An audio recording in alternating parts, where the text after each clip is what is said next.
Selamat sore sahabat MTI dan juga sobat berdebat semua dimanapun kalian berada. Pada hari ini, hari Jumat, tanggal 12 Juni 2020, tepatnya pukul 16 waktu Indonesia Barat, sesuai dengan jadwal, Bujang Gaya Bangka Barat bekerjasama dengan Museum Timah Indonesia Muntok akan melaksanakan sebuah aksi, yaitu Fitur Merah, Virtual Tour Mengenal Sejarah. Jadi, pada kesempatan sore hari ini, kita akan melaksanakan fitur merah untuk sesi yang pertama. Di mana sesi yang pertama ini pada hari ini yang bertugas sebagai guide untuk menjelaskan kepada seluruh sahabat MTI dan juga sobat berdebat adalah Kak Komel ataupun Kak Rantina Fikauli yang merupakan alumnus dari Bujang Gaya Bangka Barat tahun 2019. Untuk itu, seluruh sobat berdebat dan juga sahabat MTI dimanapun kalian berada, silahkan siapkan cemilan kalian dan juga minuman hangat untuk bisa menjadi pelengkap dalam acara fitur merah pada sore hari ini. Untuk mempersingkat waktu, langsung saja kita akan mendengarkan penjelasan dan juga perkenalan dari Kak Rantina Fikauli yang akan menjadi guide pada sore hari ini. Silakan Kak. Baik, terima kasih Kak Agung atas kesempatannya. Jadi kali ini saya akan menjelaskan tentang lintas sejarah Pulau Bangka yang ada di Kota Muntok. Baik, kita beralih ke panel yang pertama. Kita akan melihat. Jadi pada abad 1 sampai dengan 12, Pulau Bangka di bawah Tuan Sriwijaya Lama dengan rajanya yang bernama Raja Damru Tahya. Nah, sobat berdebat juga pasti sudah tahu kan tentang prasasti Kota Kapur yang ada di Pulau Bangka. Prasasti Kota Kapur itu sendiri dibangun pada abad ke-7, tepatnya pada tahun 686 Masehi oleh Kedatuan Sriwijaya Lama. Kemudian, letak Kota Kapur itu sendiri berada di Kecamatan Mandau Barat, Kabupaten Bangka. Lanjut ke abad 14 sampai dengan 15. Pada abad 14 sampai dengan 15 ini, Bangka di bawah kekuasaan Majapahit. Namun, belum ada bukti otentik yang menunjukkan bahwa Majapahit pernah datang ke Pulau Bangka. Akan tetapi pada abad 14 sampai dengan 15, berdasarkan legenda, Majapahit menguasai Bangka pada saat itu. Nah, kemudian ketika Majapahit tidak menemukan rempah-rempah pada akhir abad 15, mereka meninggalkan Pulau Bangka. Tetapi sebelumnya, berdasarkan legenda tadi, Pulau Bangka mengenal sistem pemerintahan pada saat kekuasaan Majapahit. Kemudian, tak lama dari Majapahit meninggalkan Pulau Bangka diserang oleh suku kanibal dari daerah Melukut. Ada dua versi yang mengatakan bahwa suku kanibal ini berasal dari daerah Kalimantan dan Sumatera. Tetapi belum ada dua referensi yang menyatakan bahwa kebenaran referensi tersebut. Yang mengusir suku kanibal dari Pulau Bangka adalah, ada yang tahu nggak? Jadi ada dua, yaitu Pangeran Sarah dari Johor dan Hulu Balang Rinogarang dari Minangkabau. Pada saat itu pula Islam mulai memasuki Pulau Bangka untuk pertama kalinya. Lanjut ke abad 18. Aku jadi grogi. Pada abad ke-18, saya akan menceritakan sedikit tentang pembentukan Kota Muntok secara umum. Jadi Kota Muntok dibangun pada tahun 1734 oleh Mas Ayu Zamna, istri dari Sultan Muhammad Badarudin yang pertama. Inilah yang menjadikan Kota Muntok menjadi kota yang paling tua di Pulau Bangka. Kemudian pada abad ke-18 pula terjadi sejarah besar, yaitu tentang penambangan timah. Dan disinilah Pulau Bangka ini kan terkenal banget ya dengan semboyannya, yaitu Tangin Jejong, yang artinya Cina dan Melayu itu sama. Jadi sejarah penambangan timah juga bersatu pautan dengan cikal bakal munculnya etnis Tionghoa di Pulau Bangka.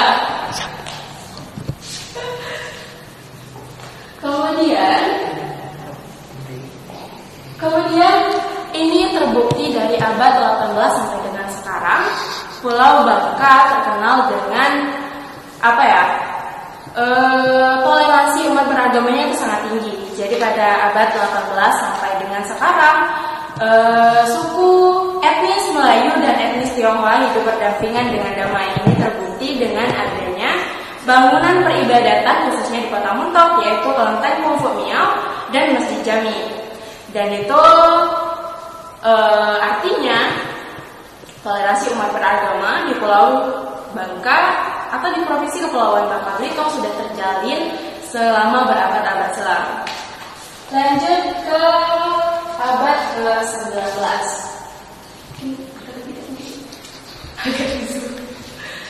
Abad ke-19. Abad ke-19 Pulau Bangka di bawah kekuasaan Inggris pada saat itu. Nah, pada saat kekuasaan Inggris tersebut,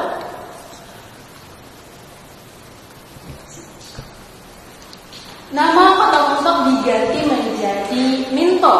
Nama Minto diambil dari nama salah satu jenderal yang bernama Lord Minto. Dan pada abad ke-19 pula Muntok dijadikan ibu kota Pulau Bangka. Jadi jauh sebelum Pangkal Pinang, Muntok merupakan ibu kota pertama di Pulau Bangka.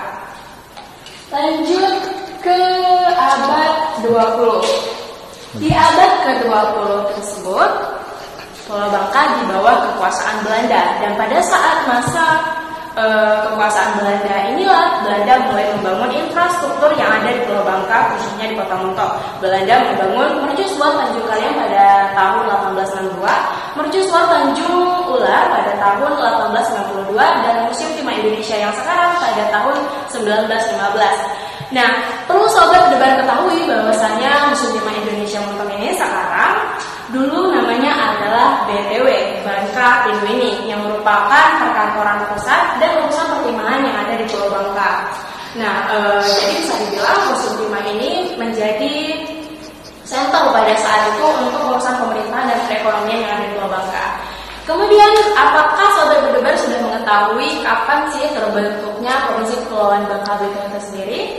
Jadi Kepulauan Bangka Belitung itu dibangunnya pada 21 November tahun 2000 dengan 2 kabupaten, yaitu Kabupaten Bangka, Kabupaten Belitung, dan 1 kota medianya yaitu Pangkal Pinang. Kemudian baru terjadi pemekaran pada tahun 2003 sehingga muncullah 4 kabupaten lainnya, yaitu Kabupaten Bangka Barat, Kabupaten Bangka Selatan, Kabupaten Belitung Timur, dan Kabupaten Bangka Tengah. Nah, Bangka Barat itu sendiri, kita sedikit menyempit, diresmikan pada tanggal 24 Mei tahun 2003 dengan 6 kecamatannya, yaitu Kecamatan Muntok, Paritiga, Jebus, Kelapa, Tempilang, dan Simpang Pritir. Baik, selesai di galeri yang pertama, kita melintas sejarah, yaitu kita lanjut ke galeri sosial budaya yang ada di Kota Muntok.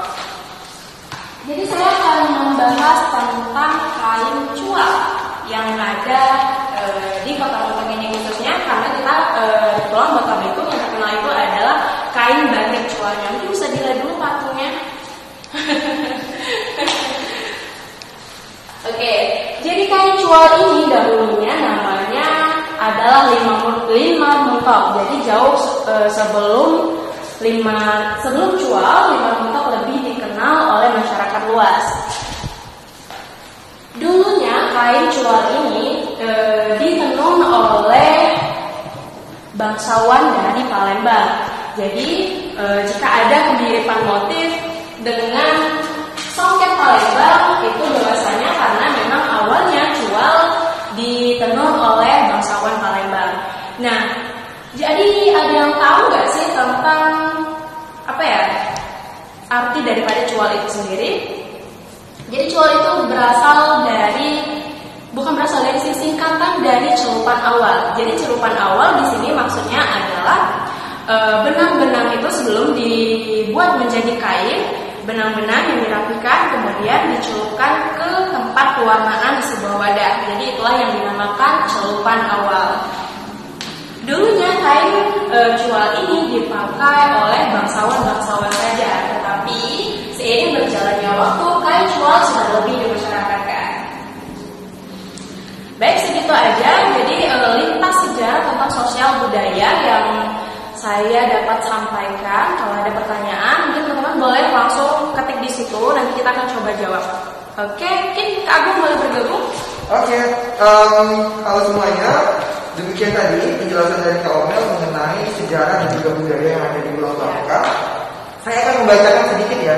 Saya akan membacakan sedikit beberapa review dan juga komentar dari sobat berdebat dan juga sahabat MTI yang sudah join live Instagram kita pada sore hari ini. Yang pertama saya bacakan dulu dari sahabat MTI, itu ada Ibu Wiwin. Kepada Ibu Wiwin, halo Ibu. Ibu Wiwin sempat memberikan sedikit komentar masalah kualitas suara, yang mana memang kita tahu bahwa Museum Timah Indonesia Motor ini memiliki struktur bangunan yang lumayan tinggi, sehingga suara yang dihasilkan juga memang memiliki gaul atau gema, sehingga memang sulit untuk bisa lebih fokus dalam menangkap suara. Jadi mungkin ini bisa menjadi sebuah pelajaran buat kami, karena ini baru pertama kalinya Bujang Gaya kemarin melakukan aksi virtual tour ini. Jadi ke depan mungkin akan kami coba siasati. Ibu, terima kasih banyak atas saran dan masukannya. Kemudian untuk di Instagramnya Bujang Jaya kita ada 2 pertanyaan Kak.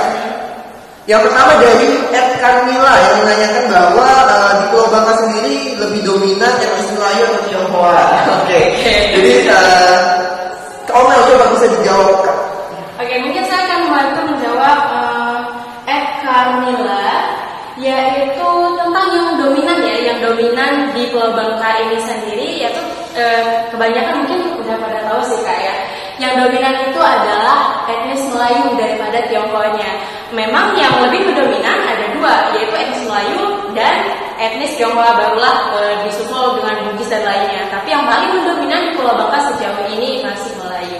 Oke, selanjutnya pertanyaan yang kedua dari Ed Fernandi 123. Kenapa kain cuang saat ini sulit untuk dipasarkan? Baik, ini pertanyaan yang menjadi menjadi sebuah pertanyaan yang sulit untuk kita jawab, dan juga menjadi sebuah pertanyaan yang simalakama sekali buat kita, karena memang yang pertama saya coba jawab langsung. Yang pertama kenapa sulit dipasarkan? Karena yang pertama harganya lumayan mahal. Harga kain cual tenun kita itu harganya lumayan mahal, di atas 1 jutaan. Untuk itu hanya kalangan-kalangan yang terpilih saja yang ataupun yang mau bersedia untuk membeli kain cual ini. Sementara itu kita tahu sendiri pasar dari pariwisata, terutama untuk souvenir, itu mereka pasti menginginkan sebuah souvenir yang memang memiliki kualitas dan juga harga yang cukup murah, karena memang ingin diberikan kepada sanak saudara yang ada di kampung halaman mereka. Jadi sampai sekarang kita masih belum bisa menemukan alternatif untuk mengubah ataupun menginovasi dari kain cual ini menjadi Kak Omel mungkin mau menjelaskan? Oke. Toko yang berpengaruh dalam pembentukan kota Muntok, tentunya seperti yang sudah saya jelaskan sebelumnya, tentunya Mas Aizana sebagai salah satu tokoh penggagas dari kota Muntok sendiri. Mereka yang membangun kota Muntok di abad ke-18 pada saat itu, tepatnya pada tahun 1700-an, hingga kemudian Muntok menjadi sebuah kota yang besar. Jadi menurut saya memang tokoh yang berpengaruh dalam pembentukan kota Muntok adalah Mas Aizana, beserta suaminya, istri dari Sultan Mahmud Badarudin yang pertama. Ada lagi Kak? Ada ini dari Sofia Tun. Oke, Sofia Tun. Nah, katanya Kak mau tanya soal bahasa yang digunakan orang-orang Bangka. Ya, karena kan dari satu daerah ke daerah lain itu berbeda. Bahasa asing apa sih? Oke, bahasa asing. Jadi itulah keunikan dari Indonesia ya. Keunikan dari Indonesia dan juga khususnya di Pulau Bangka. Pulau Bangka sendiri memiliki perbedaan bahasa. Ya. 7 kabupaten kota semuanya berbeda, benar ya? Jadi iya, dan yang menjadi khas ataupun yang menjadi unik di sini adalah kota Muntok sendiri, Bangka Barat sendiri. Kita tahu bahwa Muntok seperti yang sudah saya jelaskan sebelumnya dibangun oleh Mas Aizana yang berasal dari Siantar, daerah Malaysia. Sehingga bahasa daerah orang Muntok itu memiliki pelafasan yang sedikit berbeda dengan masyarakat di kecamatan di kabupaten lain, terutama dalam pelafasan huruf E. Orang Muntok hampir sama dengan orang Malaysia, melafazkan huruf E itu dengan sebutan E. Jadi ketika orang Indonesia, bahasa Indonesia itu pelafasannya adalah apa, orang Pangkal Pinang, orang Sungai Liat ape. Sementara kita orang Muntok ape. Jadi kita lebih halus. Perawanan kita itu lebih halus dibandingkan dengan bahasa-bahasa lainnya. Jadi memang penggunaan bahasa Melayu kota Muntok itu bisa dibilang lebih halus dibandingkan dengan bahasa daerah lainnya. Itulah salah satu keunikan ataupun kekayaan yang kita miliki khususnya di Pulau Bangka sendiri. Dan kalian juga harus tahu buat Kak Sofia tuh, Bangka Barat, setiap kecamatan itu memiliki bahasa daerah yang berbeda. Jadi ini bisa menjadi salah satu referensi kalian juga. Ayo kembangin lagi, kita sama-sama belajar, kita cari lagi kira-kira kekayaan alam apa lagi ataupun kekayaan asal bahasa apa lagi, literasi apa lagi yang kita punya. Ada lagi Kak? Ada lagi. Oke. Itu dari Chandra. Chandra. Kirain Cantika. Oke, silakan. Chandra ini rada di sini sebutannya nggak tahu. Katanya ini izin bertanya, apa sih filosofi dari motivational? Oke. Filosofi dari Malaysia. Oh, kembali lagi dong. Oke, sebelumnya kami minta maaf ya kalau untuk penyebutan dari nama Instagram kalian agak salah. Karena memang kita nggak tahu pasti ya pelafasannya. Jadi buat Kak Canda, jadi kena filosofinya adalah diambil dari ruang lingkup keseharian masyarakat Melayu. Jadi seperti yang saya jelaskan tadi, kenapa muncul motif Gajah Mada? Ya karena memang berdasarkan legenda dari mulut ke mulut cerita masyarakat, Gang Majapahit pernah datang ke sini sehingga terbentuklah motif Gajah Mada. Nah kemudian motif jande bekecak. Jande bekecak, bekecak itu kalau bahasa Melayu mentok artinya berias. Jadi itu adalah motif jande bekecak itu adalah motif yang terbentuk berdandan. Jadi untuk mencari pasangan, untuk mencari apa ya, mencari untuk memikat lawan jenis dan lain sebagainya. Kemudian ada bebek berkandang, itu juga motif yang diambil dari kehidupan sehari-hari. Rukam, kembang rukam, mungkin ini penyamaannya berbeda di daerah-daerah lainnya. Jadi memang filosofi ataupun motif filosofi dari motif-motif ritual itu beragam dan semuanya itu diambil dari keseharian kehidupan masyarakat Melayu, khususnya di Kota Motor. Ada lagi Kak? Ada. Oke, bentar Kak. Masih berapa menit Kak? Selama nih. 20 menitan, oke Kak. 10 menit. Baik, 20 menitan, silakan. Oke, baik, ini kembali dari sini gawe. Oke. Pertama kali, katanya siapa sih pertama kali menambang timah atau penambang timah di Pulau Bangka? Oke. Berbicara tentang sejarah timah ini menjadi sebuah perbincangan yang cukup panjang. Karena memang saya pribadi bekerja di museum timah ini sudah hampir 7 tahun, tetapi sampai sekarang banyak sekali versi-versi yang mengatakan tentang sejarah timah yang berbeda-beda. Jadi jika kita membaca satu buku dengan buku yang lainnya, ini akan mengemukakan pendapat yang berbeda-beda karena mereka juga belum bisa pasti menentukan pertama kali penambangan timah itu dimulai kapan. Yang jelas ada yang mengatakan bahwa prasasti Kota Kapur yang ditemukan pada abad ke-7, tepatnya tahun yang dibuat pada abad ke-7, tepatnya tahun 686 Masehi, ini sudah menjadi indikasi tentang keberadaan timah di Pulau Bangka. Itu artinya sejak abad awal Pulau Bangka ini sudah mengenal timah. Nah kemudian prasasti itu juga menyebutkan bahwa timah menjadi salah satu alasan kenapa sampai terbentuknya prasasti tersebut. Bahwa masyarakat pada saat itu, ya terutama Kedatuan Sriwijaya, bertindak ingin menguasai Pulau Bangka dengan kekayaan timah yang dia punya. Tetapi banyak para sejarawan yang menyepakati angka 1709 dan 1710 menjadi tahun-tahun pertama kali pengeksplorasi timah secara besar-besaran di Pulau Bangka. Jadi buat insinyur gawe bisa dicatat, bisa juga direkam. 1709 dan 1710 menjadi angka-angka awal yang sering disebutkan ataupun sering dinyatakan oleh para sejarawan dalam beberapa referensi yang saya baca sebagai tahun awal pengeksplorasi timah secara besar-besaran. Ada lagi Kak? Seperti yang sudah diagendakan bahwa hari ini kita akan melaksanakan kegiatan aksi fitur merah sesi yang kedua. Jadi pada hari ini saya Agus Purnama masih selaku moderator dan juga nantinya akan berapat sebagai guide yang akan menjelaskan tentang materi pengasihan Bung Karno bersama dengan Indri Renata Dayang Kabar 2017 yang akan menjelaskan tentang tragedi Perang Dunia Kedua. Jadi buat seluruh sobat berdebat dan juga sahabat MTI dimanapun kalian berada, silakan siapkan teh hangat kalian ataupun minuman-minuman dingin serta sedikit cemilan untuk bisa menemani kalian dalam menikmati live Instagram ini. Jadi bagi yang ingin bertanya langsung saja tulis di live chat Instagram ini untuk pertanyaan-pertanyaan yang akan kalian ajukan kepada kami. Nantinya di akhir sesi akan kami jawab bersama. Untuk mempersingkat waktu, langsung saja kepada Indri Renata, saya persilakan. Baiklah, selamat pagi sobat berdebat semua. Saat ini kita sedang berada di Gadai Vivian Political Tragedy of Second World War, di mana kita tahu bahwa tragedi Perang Dunia Kedua yang pernah terjadi di kota kota Muntok merupakan salah satu dari 3 peristiwa besar yang pernah terjadi di Muntok. Nah, kita ketahui bahwa tragedi Perang Dunia Kedua awalnya terjadi pada akhir tahun 1941, tepatnya pada tanggal 8 Desember, yaitu Jepang berhasil mengebom salah satu pangkalan laut terbesar yang pernah dikuasai oleh sekutu yang bernama Pearl Harbor. Nah, karena Jepang merasa telah berhasil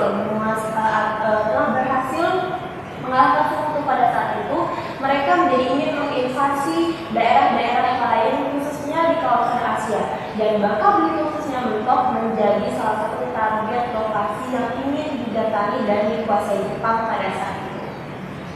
Kemudian teman-teman, kita beralih pada tanggal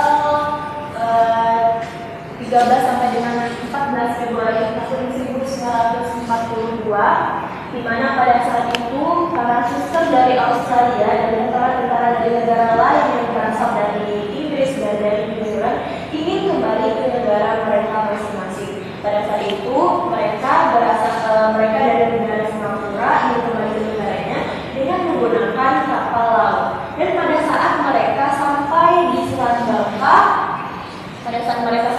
Bangka, tentara Jepang mengebom kapal-kapal mereka sehingga pada saat itu kapal mereka tenggelamlah begitu saja ke dalam lautan. Namun ada juga beberapa kapal mereka yang ditawan oleh Jepang pada saat itu. Nah, teman-teman semua, kisah yang akan saya angkat di sini adalah kisah tentang seorang perawat dari Australia yang bernama Vivian Bolingo dengan penumpang lainnya pada saat itu menaiki kapal yang bernama kapal Pioneer Group.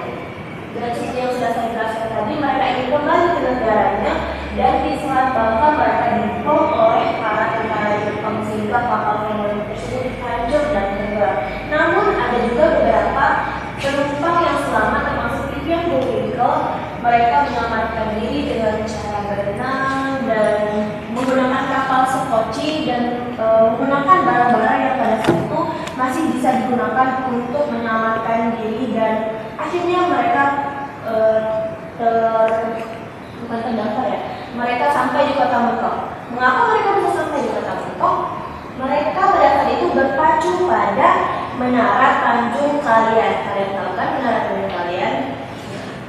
Kemudian pada tanggal 15 Februari tahun 1942, di mana tragedi ini bernama tragedi The Killing Field, tragedi yang cukup menyayat hati bagi seluruh masyarakat Australia pada saat itu, karena Vivian Bolingo bersama 21 orang perawat lainnya ditawan oleh tentara Jepang dan dibawa ke Pantai Raji. Kalian tahu nggak di mana Pantai Raji berada? Nah, Pantai Raji ini berada di utara kota Muntok. Pada saat itu Jepang bertindak semena-mena kepada mereka dan membunuh mereka satu persatu dengan cara mereka menyuruh para perawat itu menghadap ke laut, kemudian ditembaklah perawat itu satu persatu. Namun beruntungnya Vivian Bolingo pada saat itu selamat dan ia hanya tertembak di bagian bahu saja, sehingga walaupun dia jatuh ke air, ternyata keesokan harinya ia selamat dan menyelamatkan diri ke perkampungan. Namun masyarakat pada saat itu sangat takut sekali dengan tentara Jepang, sehingga Vivian Bolingo diserahkan kembali ke Jepang. Dan kisah ini berlanjut selama 3 tahun lamanya. Vivian Bolingo ditawan oleh Jepang dan mereka selalu bolak-balik ke Muntok untuk menahan Vivian Bolingo. Sobat Berdebar semua, kita tahu bahwa pada bulan Agustus 1945 tragedi Perang Dunia Kedua mulai berakhir, ditandai dengan Hiroshima dan Nagasaki yang pada saat itu dibom oleh sekutu yang menyebabkan tentara Jepang kembali ke negaranya. Kemudian tahanan-tahanan tentara Jepang yang masih berada di kota Muntok pada saat itu pun kembali dipulangkan ke negara mereka masing-masing. Kemudian, pada Oktober tahun 1946, Vivian Bolingo untuk pertama kalinya melaporkan kekerasan atau tindak kejahatan Jepang ke Mahkamah Internasional dan menyebabkan nama mentok bergema di dunia internasional untuk pertama kalinya melalui Vivian Wellington.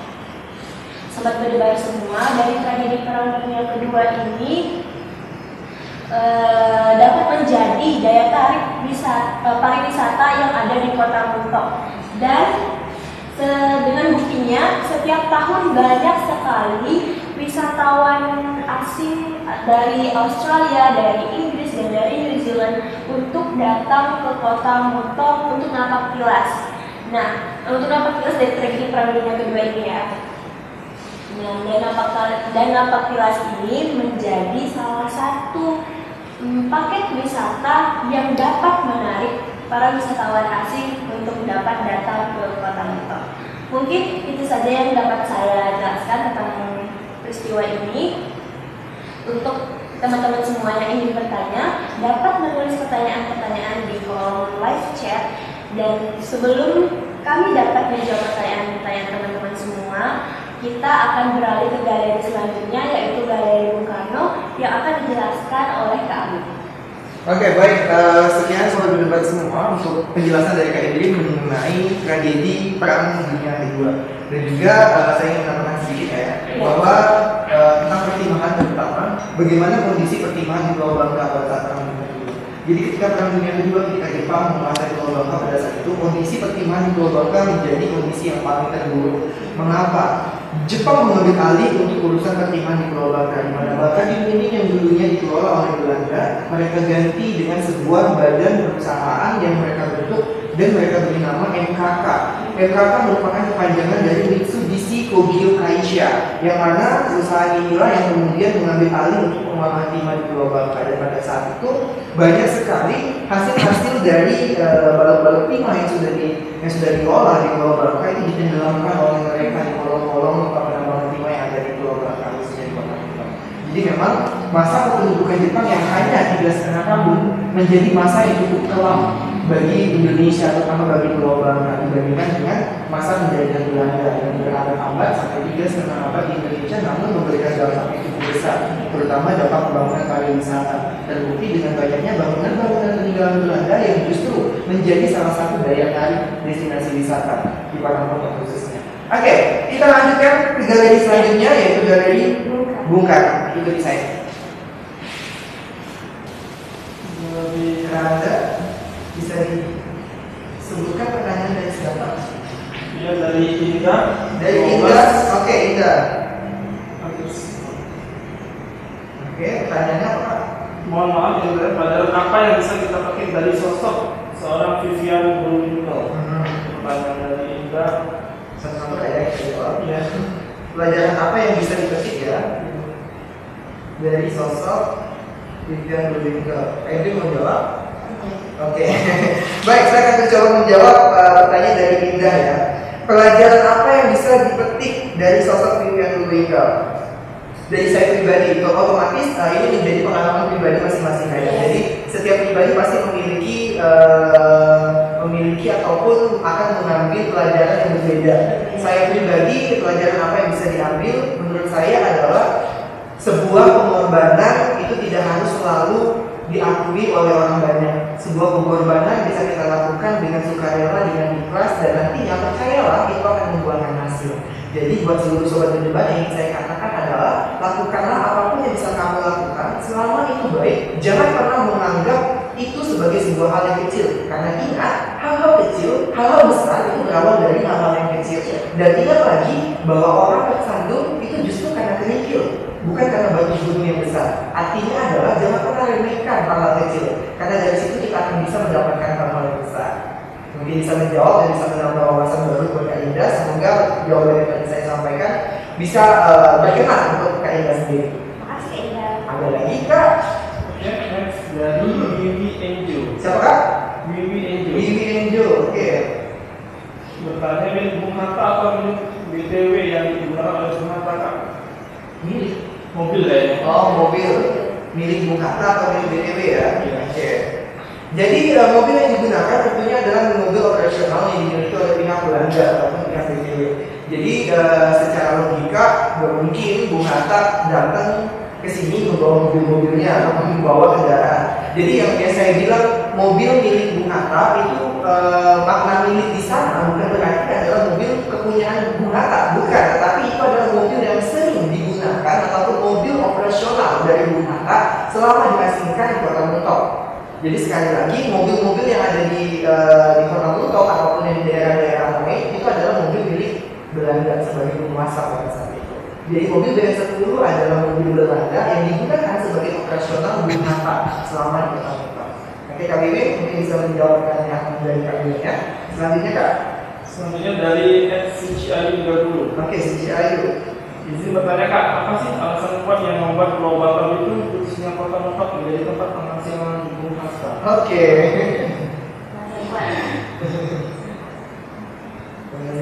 Jadi seperti ini. Yang ingin saya jelaskan adalah Bangka khususnya, Bangka atau Kota Muntok khususnya telah dikenal oleh bangsa Eropa ataupun menjadi daerah Belanda sejak berabad-abad silam, termasuk Indonesia. Jadi apalagi Bangka itu sangat terkenal dengan kekayaan mineral timahnya. Ini menjadi salah satu magnet ataupun menjadi salah satu daya tarik untuk bagi negara-negara asing kayak negara-negara adidaya untuk bisa menguasai Pulau Bangka. Nah, hal itu membuat Bangka menjadi salah satu lokasi yang strategis nih, menjadi salah satu lokasi yang strategis untuk bisa menjadi tempat ataupun daerah kekuasaan bagi suatu negara adidaya termasuk Belanda. Nah, kenapa Belanda memilih Bangka? Belanda berargumen masyarakat di luar Pulau Jawa tidak memiliki rasa nasionalisme. Jadi mereka berargumen bahwa masyarakat di luar Pulau Jawa itu tidak memiliki rasa nasionalisme. Makanya para tokoh-tokoh proklamator itu kebanyakan diasingkan itu ke Pulau Sumatera, di daerah-daerah yang luar dari Pulau Jawa. Sebagai contoh, Bung Karno sebelum diasingkan di Mentok pernah diasingkan di Prapat Brastagi. Jadi makanya itu kenapa diasingkan di Mentok ataupun Bangka, karena memang yang pertama tadi Bangka sudah menjadi magnet bagi negara-negara adidaya termasuk Belanda yang pada saat sama jatuh cinta pada Bangka dengan kekayaan alamnya, terutama kekayaan timahnya. Nah kemudian kenapa diasingkan lagi ke Pulau Bangka, karena tadi masyarakat Pulau Bangka dinilai tidak memiliki rasa nasionalisme. Apalagi Bangka terkenal dengan etnis Tionghoa dan juga etnis lainnya. Otomatis pribumi di sini sangat berbeda, sangat kuat. Makanya Bangka menghasilkan Bung tersebut dengan alasan masyarakat Pulau Bangka tidak memiliki rasa nasionalisme. Tapi ternyata politiknya dibuat oleh Belanda ini salah besar. Justru di Bangka, Bung Karno sangat memasyarakat, sangat menggelorakan rasa nasionalisme sehingga Bangka ataupun Indonesia bisa meraih kemenangan kemerdekaan melalui perundingan yang dibuat oleh Bung Karno selama diasingkan di sini. Sehingga tercetuslah sebuah slogan, Van Bangka Bikin Victory. Dari Bangka munculnya kemenangan. Slogan ini dicetuskan langsung oleh salah satu tokoh proklamator yang diasingkan di sini. Kenapa? Bukan tanpa alasan. Karena memang Bangka menjadi pusat pada saat itu. Para diplomat dari berbagai negara datang ke Pulau Bangka, khususnya ke Kota Muntok untuk menemui Bung Karno dan juga para pemimpin bangsa lainnya, melakukan perundingan sehingga Bangka atau Indonesia bisa mencapai kemerdekaan yang seutuhnya. Jadi saya pribadi sebagai generasi Bangka, anak